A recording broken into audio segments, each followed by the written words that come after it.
البدر علينا من ثنيات الوداع وجب الشكر علينا ما دعا لله داع أيها المبعوث فينا جئت بالأمر المطاع جئت نورت المدينة مرحبا يا خير داع هجرة الهادي ستبقى فجر تاريخ عظيم هجرة الهادي ستبقى فجر تاريخ عظيم وبها الأرواح ترقى نحو جنات النعيم طلع البدر علينا من ثنيات الوداع وجب الشكر علينا ما دعا لله داع أيها المبعوث فينا جئت بالأمر المطاع جئت نورت المدينة مرحبا يا خير داع مرحبا يا خير داع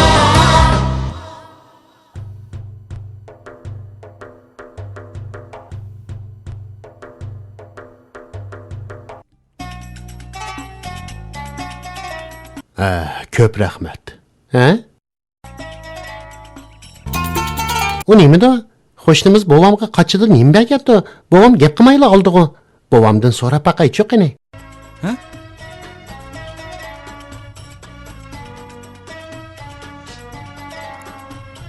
Fatima, mau qachini to'g'latqug'i sep qo'yg'una qizim. Ma'qul buva. Qanday ahvolingiz bova? Yaxshi bolam, sen-chi? Hoş geldin Ali. Bova, bu qachini kim berdi? Bir qo'shnimiz. Alloh uningdan rozi bo'lsin. Qo'shnimizmi? Ha, qo'shnimiz. Bek isil odamlar. Tunigun ularga biz hadiya kirgizgan edik.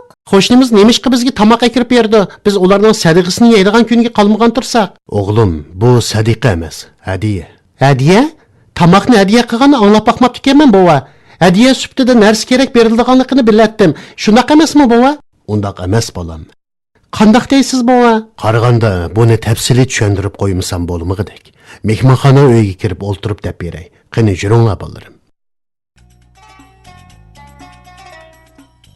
Qo'shnilarning o'zaro bir-biriga narsa kerak, yemak-ichmak hadiya qilishi bak esil odat. Qo'shnilarchilik haqlari to'g'risida Alloh taolo va payg'ambarimiz Muhammad alayhissalomning bayonlari bor. Bu bir yaxshi odat bolam. Qo'shnilar ara hadiya qilish nemishqa buncha muhim? Yaxshi savol so'rding o'g'lim. Balkim xulim qo'shnilarning bir ishki qachi tamoqqa ehtiyoji yo'q. Lekin islom dinimiz qo'shnilar orasidagi munosabatni kuchaytirish, o'zaro yaqinlikni saqlash va haqiqiy qarindoshlik tuyg'usini his qildirish uchun qo'shnilar bilan yaxshi o'tishimizni tavsiya qiladi. Muhimi, qo'shnilarchilik munosabati uzilib qolmasligi kerak. Mana bu xil hadiyalar qo'shnilarchilik rishtining davomlashishining simvoli. Payg'ambarimiz Muhammad sallallohu alayhi va sallam bu vaqtda mundoq degan: Alloh taoloning nazarida hamroyiga yaxshi bo'lgan kishi eng yaxshi hamroy hisoblanadi. Alloh taoloning nazarida qo'shnisiga yaxshi bo'lgan kishi eng yaxshi kishi hisoblanadi.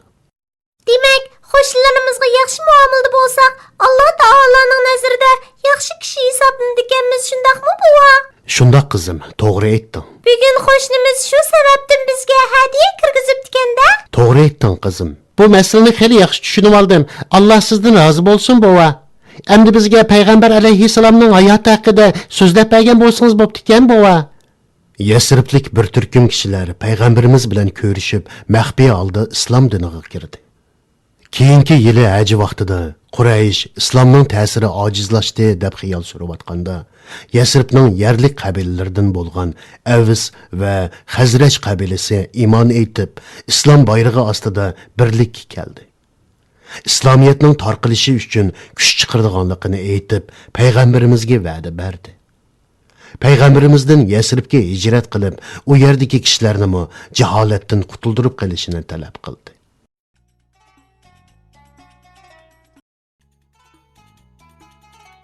Ey yurtchonlari, bu ish musulmon bo'lish bilanla tugamaydi. Payg'ambar alayhisalomga va'da berdinglar. Uni Yasribga chaqiryapsizlar. Shuni bilib qilinglarki, bu yerdagi musulmonlar bizning yurtga ko'chib borganda, ular bilan qarindoshlarcha yaxshi o'tishinglar kerak. Buni hargiz esinglardan chiqarmanglar.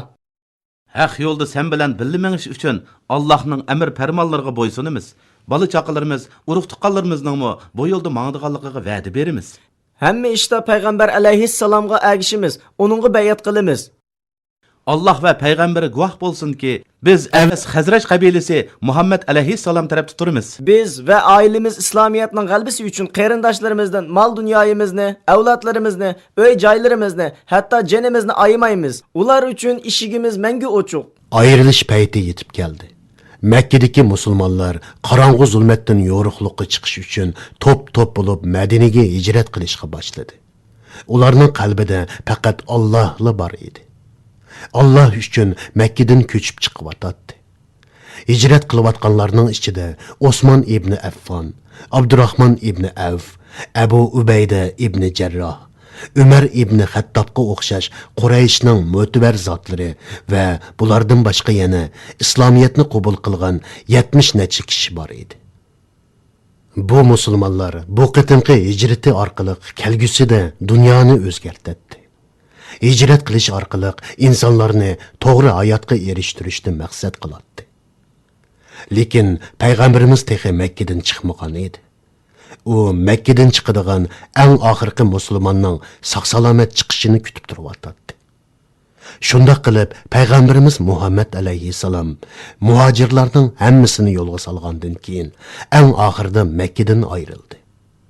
Payg'ambarimizning Madinaga berishi bilan tang islom tarixida yangi bir davr boshlangan bo'ldi. Keyincha Umar raziyallohu anhuning xalifaligi davrida bu tarix Hijriya kalendarining boshlanishi qilib bekitildi. Ahvol biz o'ylagandan xatarlik bo'layotdi. Muhammad bir kishi edi, mana endi bir ummat bo'lib shakllandi. To'g'ri aytding Abu Jahil. Ey Ibn Salul, sen sut uyqunda uxlayotganingda Madinaliklar Muhammadning diniga kirib ketdi. Bunun javobkari men emas. Mana endi Makka bizga o'ng chiqaldi. Lekin Quraysh begzotlari shuni bilinglarki, musulmonlarning Madinaga ko'chib ketishi bilan sizlarning Sham bilan bo'lgan savdo tijoratinglar oqsab qolamdi qandaq? Sen shundoq bo'lishni saqlab turayotgan o'xshamamsan. Men ho'sharlik bilan kutaman. Qachongacha saqlaysan Ibn Salul? Islom samonga tutashgan o'tdek nihoyat tez tarqalyotdi. Sizlar bu ishni hal qilg'ich saqlayman. O vaqtgacha sen ularning orasida qanday salohiyatda yashaysan? İslamni qabul qilaman. Madinani Muhammad va sahobalarga tashlab bera olmayman. Chunki mollarimning hammasi Madinada. Musulmonlarning orasida buzg'unchilik qilib yashamsan. Sen yolg'ondan musulmon bo'ldigan o'xshamamsan. Hamma ish joyiga tushishi mumkin. Ish qilib keyin qasimo bir hal qilish chorasi topdik. Muhammadni o'ldiramiz. Muhammadni o'ldirish uchun bir plan tuzdik. Muhammadning qini yerda qoladi demsan, sen arablarni yaxshi tushunasan. Biz arablar qisosimizni olmay qolmaydigan xaq. Sen bu ishga aralashma. Nayt puxta bir plan tuzdik. Qurayshning har bir qabilasidan birdan kuchli yigit tayinlaymiz. Hammasi tangli soladi. Shundoq bo'lganda Muhammadning qiniga hamma qabila zomin bo'lgan bo'ladi. Shundoq qilsak, Hoshim jamiyati hamma qabilaga urush etishga qodir bo'la olmaydi. Meningcha bu intayin yaxshi plan. Sizlar bu planga qanday qaraysizlar? Meningcha bunday qilsak, oxirida ishni yo'g'ishtirg'ili bo'lmay qolamdikin. Abu Jahilning plani bo'yicha bo'lganda, masala yaxshi hal bo'lgudek. Shundoq, Muhammaddan butunlay qutulgudekmiz. Mushriklar tuzgan plani bo'yicha ishga kirishdi. Payg'ambarimiz Madinaga chiqadigan kechasi 10 qabiladan 10 nafar yosh payg'ambarimizning uyiga qarab yo'lga chiqdi. Allah Taala payg'ambarimizga Jibril alayhisalomni avatib, bu suiqasddan oldin xabar berib, darhol uydan chiqib ketishiga buyurgan edi. Payg'ambar alayhisalom Allah Taolaning buyrug'iga asosan Hazrati Alini o'z o'rniga yotqizib qo'yib, eng yaqin hamrohi Abu Bakr bilan birga uydan chiqib ketdi. Muhammadning o'rnida Ali yetibdi. Bu yigit Muhammadga o'z jinnini pido qilibdi. U zodi qandaq odamlar? Hey Ebu Sofyan, otliq odamlarimiz Muhammadni tutib kelgili tayyor bo'ldi. Tez bo'linglar. Muhammad Makkadan yiroqlashib bo'lguncha uni tutib kelinglar. Muhammadni o'lik yoki tirik tutib kelgan kishiga 100 to'ga beraman. Ular jami 3 kishi. Muhammad, Abu Bakr va ularga yo'l boshlab mangan Al Yaqut. Bu yo'l boshlig'iga cho'l yo'llari 5 qo'ldek ayon. Mushriklar payg'ambarimizni tutib oldimi? Oxirini aytib bering ha? Birdam gap qilmag'ina Fatima, bo'miz oxirini so'zlab bersin. Inshaalloh oxirini kelar qitim so'zlab beray bolalarim. Hozirda so'zlab bering bova, bek hayajonlanib ketyapmiz. Quraysh mushriklari payg'ambarimizning izini topa oldimi yoki topolmay qaytib ketdimi? Hozir so'zlab beray desam, bek kash bo'lib ketadi bolalarim. Endi uxlaydigan vaqtinglar bo'ldi. Bugun mushunchilik bo'lsin. Aram elinglar. Oxirini yana bir qitimda deb beray.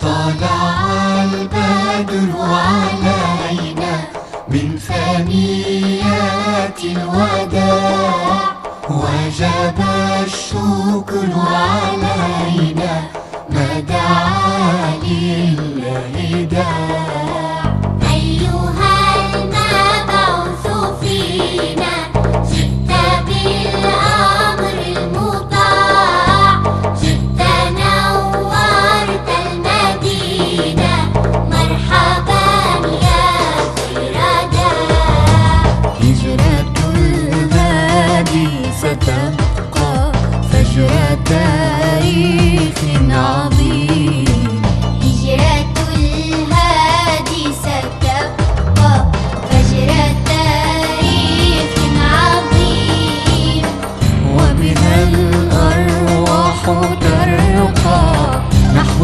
جنات النعيم طلع البدر علينا من ثنيات الوداع وجب الشكر علينا